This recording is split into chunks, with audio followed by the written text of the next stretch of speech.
Hey there, hope you guys are doing well. So these are stretches I have for Brian, my man. So we're gonna be doing 5 different stretches. And these stretches that we do here, you can do a different combination of them. You can do all 5 of them. I know you have some of your own physio work as well. So if you find that you want to do that physio stuff and then add 1 or 2 of these ones in there, that'd be fantastic. It's really how you feel like your body is and how your body's going to react to it. So let's talk about these stretches. First thing I want to talk about is how you want to be holding these for at least a minute, at max 2 minutes. I wouldn't hold it too much longer than that. Your arms are going to get really tired, and after 2 minutes, you can do a little bit more damage. Sometimes, not always. There is some yoga where you hold it for like 5 minutes, so it's not the worst thing in the world, but it's definitely beneficial. 1 to 2 minutes. So you do that either one time, or if you have time, if you do it 2 rounds of 1 minute to 2 minutes, your body's gonna thank you so much. So let's get into it. The first one is called a runner stretch. So for this one, you're gonna come to an extended lunge. So we'll start with this leg forward. So really important that we try to keep our heel connected to the ground, this front foot fully connected, knee and toe are in line. You're gonna have this extended lunge position. So as you can tell, my heel came up, so you gotta make just a little adjustment. I'm gonna drop my knee a little bit so I can get a stretch of my hip back here. This front leg, same arm up. I'm gonna hold it here. Now, we'll give you a heads up. It's a bit of a balancing act. So if you find that you're getting super tired, drop your knee for a couple seconds and bring it right back up. Just keep going back and forth if you need to. Now this arm here, make sure it's in a straight line. Don't have it leaning too far or too far back. Your arms want to be just like one straight line as best you can. And then again, 1 minute on one side, next minute, you're holding on the other side. 2 main areas you're gonna feel that stretch. You're gonna mainly feel it in your hips, as well as your hip flexors. So a lot of the glutes and a lot of those hip flexors, you will be getting a little bit of a stretch in your hamstring and your calf from holding that position as well. So that's one of the reasons that we wanna be doing that. The second stretch I want you to do is the kneeling hamstring stretch. So for this, a little bit out of frame there. Just gonna adjust that a little bit. I wanna make sure that you can see me here. Bumping.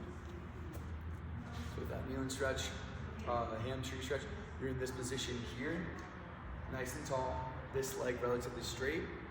You're gonna extend your heel out. Notice I'm keeping a slight bend in my knee, and really important that you do not hyperextend. Just keep that slight bend, hands on your hips, back is flat, you're pushing your hips back. Now notice, you can see here, when I push my hips back, I'm lengthening all these muscles, which is the stretch that we're going for here. Instead of having to go down, we're sort of pushing that leg out. This way we're pulling, giving it a really nice stretch. Might be a truck coming by soon in case it gets really loud. So when we're in this position, chest as close to your knees as you can. Don't let your back round, try to keep it flat. If you can't get your hands to the ground, that's awesome. Now for yourself, what I want you to do, grab your toe here and pull that toe back, just like your coach does for stretching. It's gonna help really make sure that you get the calves there. And then you yourself point your toes back.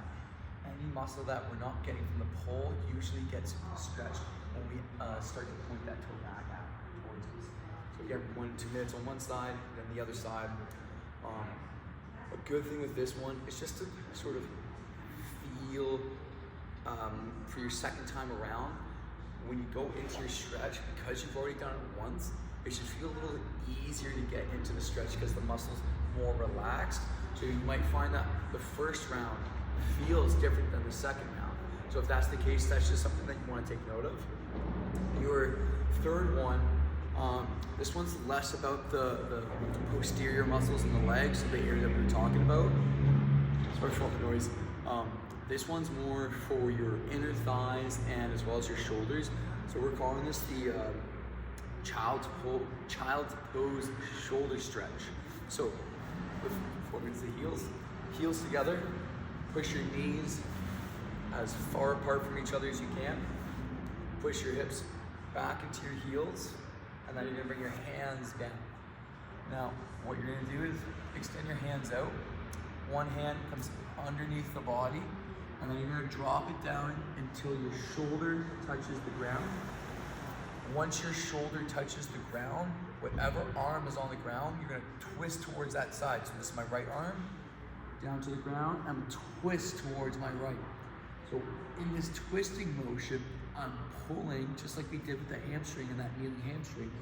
This is getting pulled, and doing so, stretching that deltoid. Now for yourself, I know with bouldering, you have so much reaching, so much lat work going on. So if you're finding that this is maybe not the stretch, feel free to do one of the reaching out child's pose. So anything where you're reaching out like that, it's gonna get these big lat muscle there. So if you're finding that with your overhead or with any sort of reaching, you're getting that sort of tightness in the back there, this child's pose is probably the best one you can do. I'd be a little weary with this one that you, I know with the other stretches we were saying 1 to 2 minutes on one side, 1 to 2 minutes on the other. For this one, I would just do maybe about 45 seconds on one side, just because you don't want to have your hips be in that position for too long, for 4 to 6 minutes at some point. So just make sure that you're being aware of that your hips aren't getting too painful. Next one is going to be standing up. So I might have to adjust the camera again. I will adjust the camera just a little bit right here. So with this stretch, what we want to do is standing up nice and tall. So that means the hips aren't hinging back, feet planted on the ground. We're gonna have one leg come over top of the other. And once you're here, it's really important that you notice my hips. I'm gonna tilt my hips forward, and then I'm gonna hinge back and get my hands as far down as I can. Now, once you do that, whatever leg is behind you, so my left leg right now, you should be feeling quite an intense stretch all along the side here and along that calf muscle. And so when we talked about partnering stretches up, I know that you do one of the stretches where you bring your heel off a step or bring your top of your foot against the wall and get your heel close to it. That would be a great one to partner up with those stretches, either before or after, that doesn't matter. You'll find that it really, really helps, and it might get a couple different areas that you're not feeling with those stretches. This last one is a very interesting one. So I'm just gonna point the camera down again just a little bit. And so shout out to Squat University showing me most of these awesome mobility exercises. Sorry, just gotta grab. So this usually works better with a little bit of weight involved. So what we're gonna be doing, get our feet a little further than shoulder width apart, and we're gonna have our toes pointed slightly out to the sides. So what would feel like a very comfortable squat position. Now what we're gonna do is we're gonna grab a plate, start off nice and tall, and then we're gonna squat down to a nice low squat. Now I'm just gonna put this down just so I can demonstrate a little bit more. But you're gonna hold that. That's for a counterbalance so that you don't fall on over. So when we're here, we're focusing on our ankles as much as we can. And so what I'm gonna do on one side, so I'm gonna start with my left side, I'm gonna push my knee as far as I can past my toe without my heel coming off the ground. So let's show it from the side here. Nice and low. I'm drawing my heel over. See how my heel's starting to come out? I'm gonna stop right there. I can feel the tension, I can feel the pull. Hold it for 5 seconds here. Back to the middle. Same thing on it. Oh, see that heel coming off? That's not I need to stop there. Back to the middle. Same thing on the other side. So this is a goblet stretch. This is a bit of a workout itself. I'm not gonna sugarcoat it when you're in that low squat. It does take a little bit to hold on to that, but when you push that knee over to the toe and you're fighting to keep that heel connected to the ground, you're stretching out that calf muscle and you're getting a nice pull in that Achilles tendon. And it's gonna relieve a lot of tension for you. And you're gonna find that if you do this, especially, this is probably the only one that I would recommend you do maybe even before your workouts, before getting onto the wall at the gym. You're gonna find that your hips are a lot more open and that your ankles and calves have a bit more mobility than they usually do. Because I know we're talking about, even getting your hands down to your feet feels like there's a lot of pull back there. This is gonna be helping get those very small connectors from the ankles to your calves. I hope this was effective for you. Again, these are mainly stretches to try to help you with competition coming up, as well as trying to relieve a lot of the tension in the area that we found in our last session. If you have any questions, just send me a message. I really appreciate all the hard work you do. Take care. Talk to you soon.